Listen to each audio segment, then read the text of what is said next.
Hey everybody, we're back with a new comic book review. Technically still Marvel, but we'll be going into some Star Wars stuff. Happy May the 4th. And I've been wondering, I had to find some stories centered around Qui-Gon Jinn. Unfortunately, not much they put into when it comes to this character. He's probably arguably one of my favorite Star Wars characters of all time. He's really right up there. And the fact that Liam Neeson played him makes it all the more fun. He was built for this freaking character. And it's a shame that we don't do more with this character in the Star Wars universe. It doesn't really need to be Qui-Gon Jinn. Hell, even the Tales of the Jedi, they had his son voice his younger self. So you can still feasibly do something with this character, maybe not with Liam Neeson, but with his son. But before we get into it, please like and subscribe, share this with your friends, leave a comment below, let me know what you think of Qui-Gon Jinn. And so here, there's these comments called Age of the Republic. Maybe this is one-off issue stuff. I like this story, but it was not enough meat to it to warrant a full video. So I'm including another one with him and Obi-Wan. So I still want to count it. So this one issue, Age of the Republic of Qui-Gon Jinn, written by Jody Hauser, penciler Corey Smith, inker Walden Wong, colorist Java Tartaglia.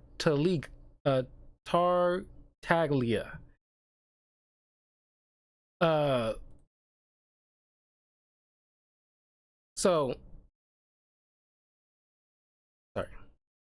the story opens up with Qui-Gon rescuing this princess or queen of the wood named Thiar against these rivaling forces, metal men or something like that, who worships, more so technology and metal rather than her people worshiping like nature itself. She is about to get executed until Qui-Gon manages to save her, thanks to the assistance of Obi-Wan Kenobi.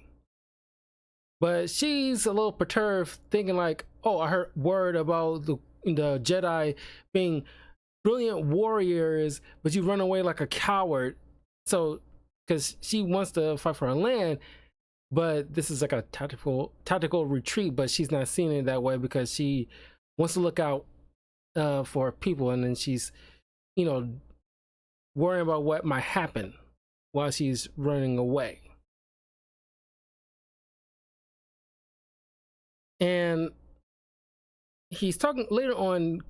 Qui-Gon speaks with Yoda, mentioning about the fact that he's not so much bothered by the fact that she's calling him a coward, but the fact that the other thing she mentions about Jedi being, warriors and stuff like that. And it's like, okay, how is it they really see us? Like, are we supposed to be peacekeepers?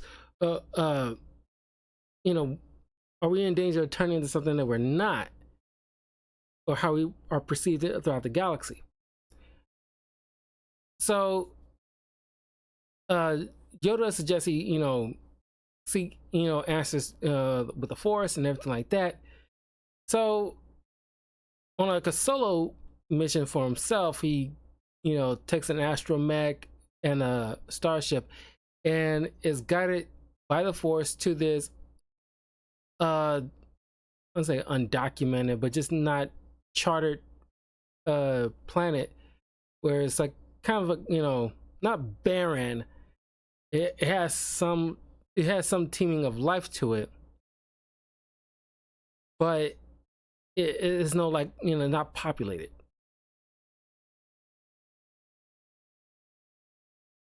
So yeah, he senses like the Force and light in the light in the surrounding nature, but he also come across some dark forces. He finds this little monument and sits down on this, makeshift throne, and he starts meditating. And it's kind of reminiscent to Luke in that cave on Dagobah, where he gets tempted by, I guess, the dark side, or at least getting tested. And here, I think it's kind of important for every Jedi to go through at some point or another, where it's like, can you find balance within yourself, or are you gonna get enveloped by the dark side of the Force? Qui-Gon starts attacking these, rooted monstrosities, and they end up turning into fallen Jedi. And these same roots start to envelop him. Like, essentially, the dark side's taking root in him. He wakes up and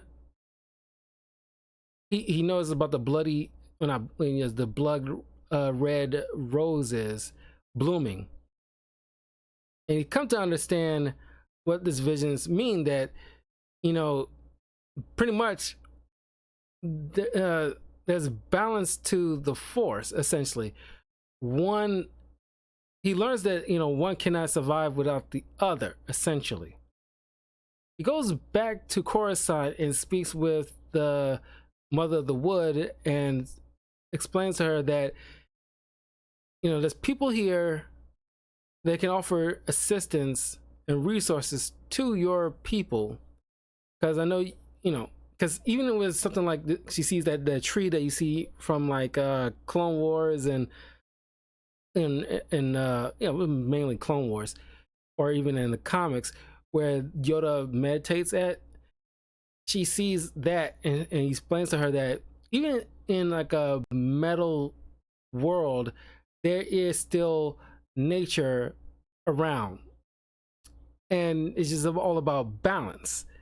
There's people here that can help you save your planet. And she takes him over his offer, and essentially understands, like, he's not a coward as she thinks he is, and she takes him up on his offer. He sits down with Yoda and explains to him about, like, the answers he sought out and what he got from it. But it's pretty much, as I'm reading through this, it's like, man, this is like just hearkening to what will come down the line, where if the Jedi Order don't acknowledge this, sorry, it's like bugs. Don't acknowledge this, their shortcomings. Essentially, tries to fight against, like, you know what I mean, where their dogmatic practices will end up being their own downfall if they don't,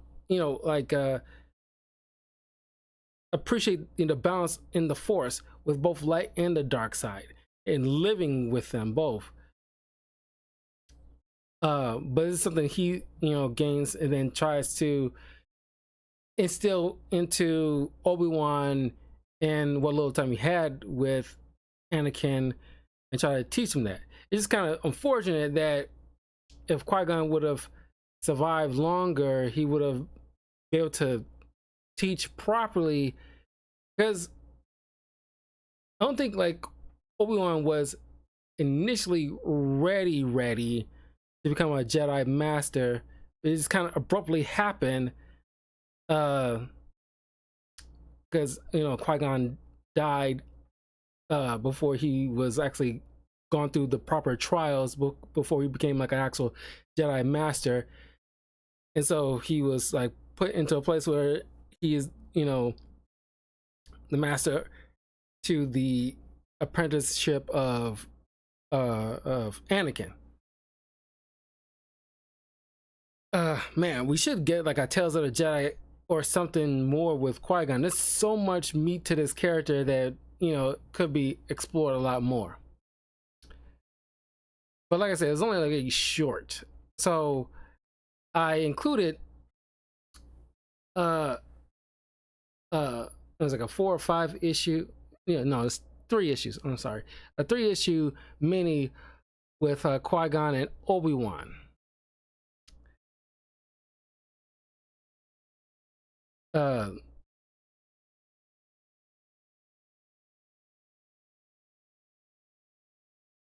uh this other role lady, I'm blanking on her name, is I'm pretty sure it's spoken in here. Baroness Omino. Yeah, Baroness Omino, who has some past uh relationship with Qui-Gon. Probably hinted at being, you know, romantic. At least that's what Obi-Wan kind of hints at, but it's never confirmed. But they definitely had like a past. She's arriving on Coruscant. This is before Palpatine became Chancellor. This is, way before Episode 1, where an assassination attempt was made on her, but Qui-Gon, disguised as one of her guards, foiled the assassination attempt. But she is bothered because, given the fact that, well, not, I'm not even sure if it's actually truly romantic or anything, but she mentions that Qui-Gon in the past was supposed to protect her and her husband, but I guess, Qui-Gon kind of failed at that. And so she kind of holding a grudge against Qui-Gon.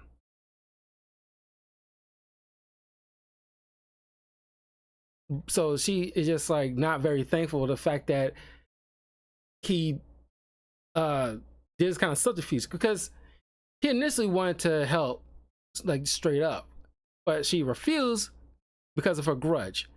So he had to, go behind her back and disguise as one of her guards to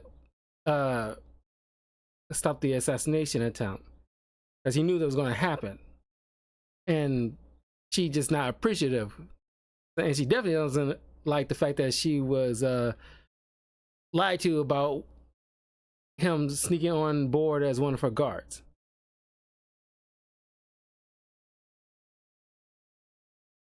But later on, Yoda explains to him that, oh well, she actually wants to have you assist her and meet her later on, but she wants to speak with you. Because he kind of rolls his eyes. It's kind of the first time you actually see, like, Qui-Gon actually kind of like annoyed by something. He shows a little bit more like a human, because yeah, we always saw him in the movies or TV shows that he's kind of like wise beyond his years kind of thing, and it's like kind of like, not knows it all, but it's just like, he's very mature. But here he has his moments where he,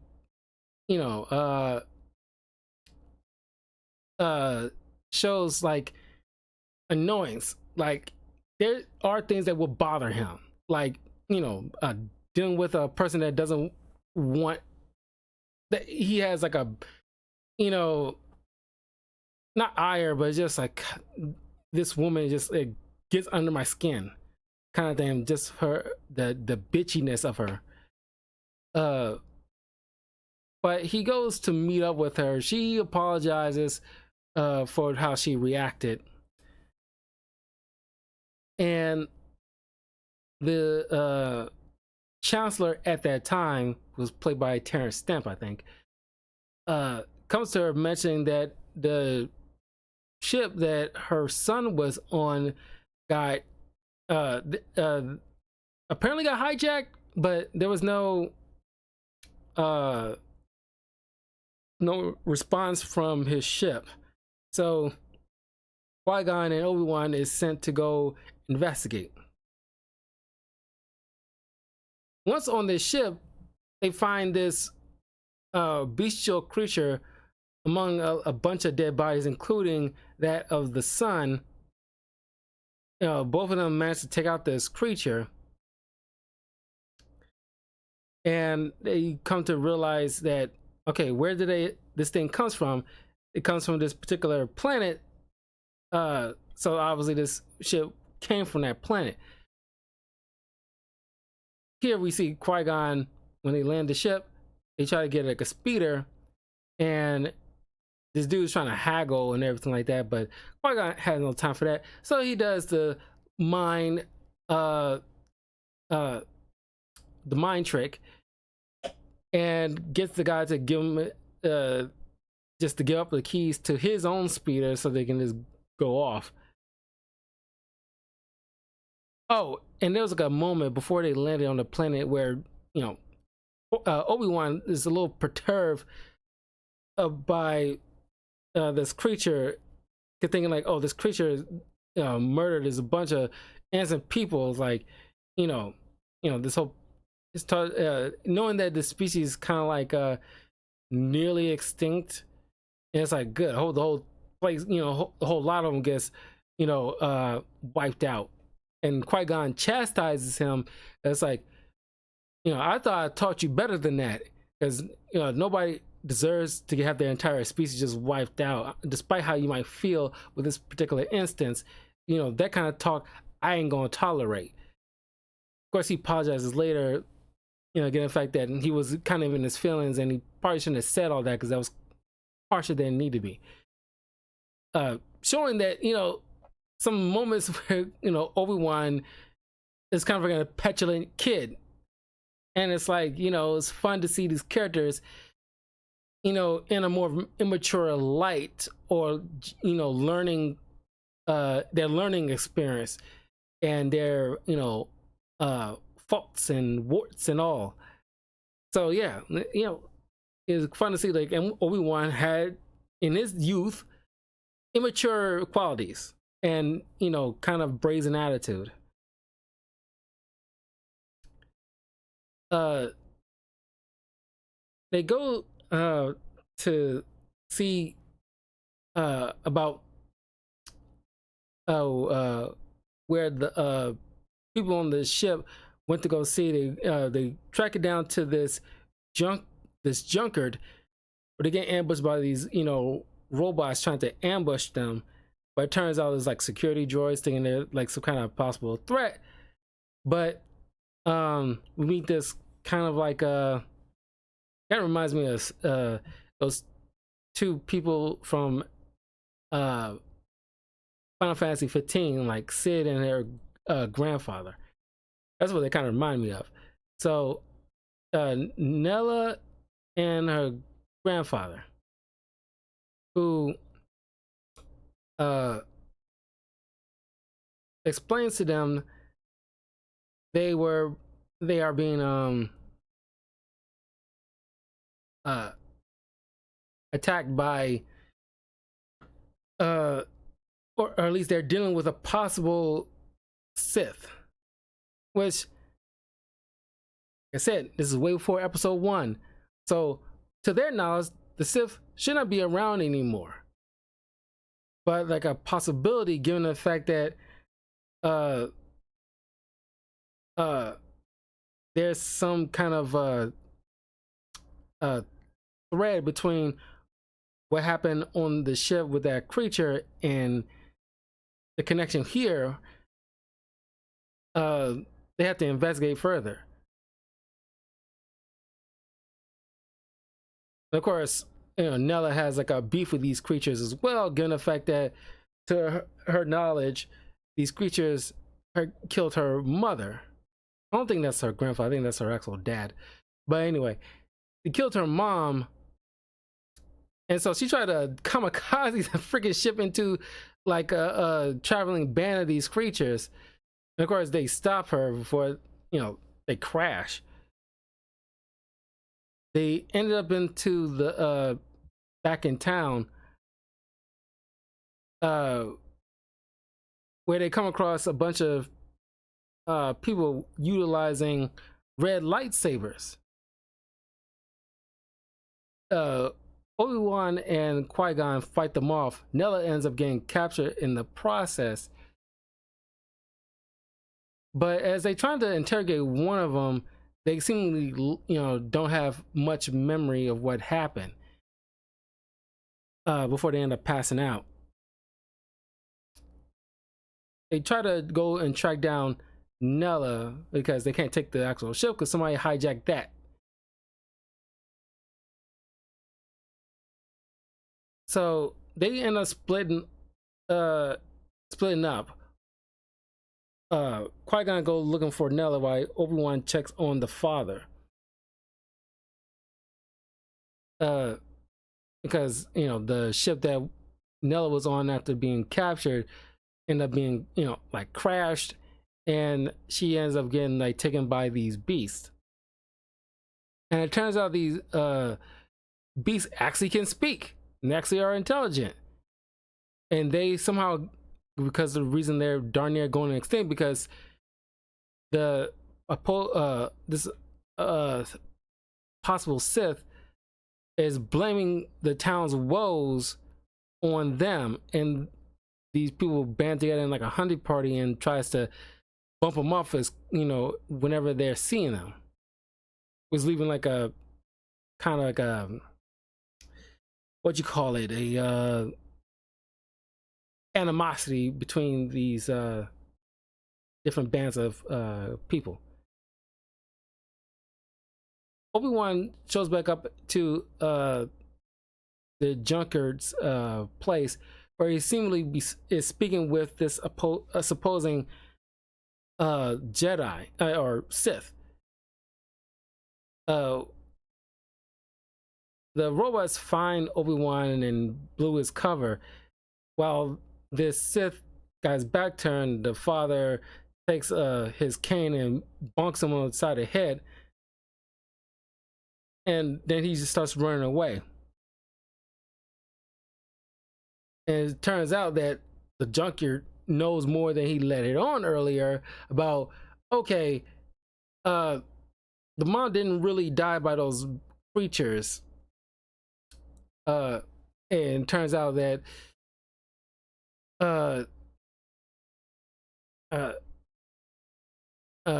she died by this guy, and they just pinned the blame on the creatures, because this guy's been using, this Sith dude has been using this Junkard, because the Junkard had a lot more people under his watch running his farm, or farm, junkyard, whatever, been running things, but they got scared off because they didn't want because the Junkard kind of like, okay, I'm gonna have to work with this guy because I need to keep food on the table, I got a livelihood. And they've been working in association, which the people that worked under him did not like, so they kind of dipped off. So Obi-Wan goes after this Sith guy, and he meets up with Qui-Gon and Nella. And after they're finding out, after they crashed the ship this guy was on, this Sith guy, it's not really a Sith, turns out he's actually been using some kind of headgear to simulate Jedi mind control and telekinesis. And that's when Qui-Gon realized, okay, I got an inkling of what is really going on. And it turns out that the Baroness Omino, pretty sure it's Omino, has been orchestrating all this, where she had her son go here to because I guess she into like collecting. That's why she liked the zoo on Coruscant, because she likes rare animals or rare species to sell off or whatever. But also these species on this planet, these lizard people, and this is kind of gross. Uh, her people feed on these lizard people's babies or eggs as delicacies, and that's why they was on that son's ship, and it got loose and killed everybody. He's also been working with that fake Sith dude by having him wear this headgear in order to pretend to be a Sith, so that way nobody will mess with him. And he managed to mind control some people in order to, facilitate taking control over the town and that junker to, get these, lizard man and feed off these people's resources and everything like that. Is like a crazy machinations.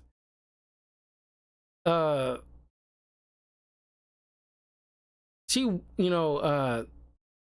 she asked, like, Qui-Gon, why don't you join me? And of course, Qui-Gon pretends to like see, like, oh yeah, the Jedi, they don't know anything, and she even uses the machine on her head too, in her little head wrap thing, the very like Padme costume she got going on, to take over the mind of the Chancellor, and threatens, like, if you cause any issues, I will have this guy assassinated right here on the spot, and then I'll assassinate your apprentice right in front of you. And so he pretends like, oh yeah, I'm with you. And then he gets close enough to use his lightsaber. Don't know why they didn't take the freaking weapon away from him, and cuts off her freaking head, which neutralizes the mind control. But these rebel people from the town show up and attack one of the lizard people, and Qui-Gon lets them know, if anybody else fires another blast, you'll have me to deal with. Do not let off another round. So they managed to finally quell this, animosity between all parties involved. Sorry. All parties involved get all the stories straight, so the daughter knows what's up and the people knows what's up, and these lizard people will stop being hunted to near extinction, so they can be allowed to flourish.